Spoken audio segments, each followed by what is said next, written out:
অর্জুন, প্রথম দেখার মুহূর্তেই আমার হৃদয় দিয়েছিলাম তোমাকে, অথচ আমার শরীরকে প্রথম আলিঙ্গন করলেন ওই মহাভোগা, যার খ্যাতি ধর্মপুত্র বলে।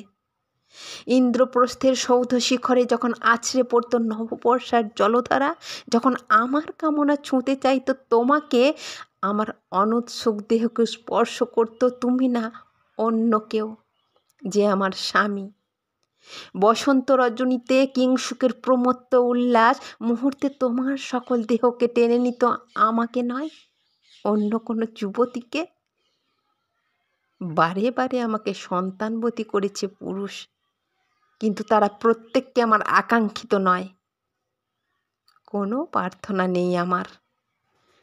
কুরুবিদ্ধরা বিলাপ করুন, জ্যেষ্ঠ পাণ্ডব প্রহর গুনুন, কোন পূর্ণ লগ্নে ধর্মরাজ্যে নেমে আসবে মাটিতে। ভীম, অনুগ্রহ করে স্তব্ধ হও।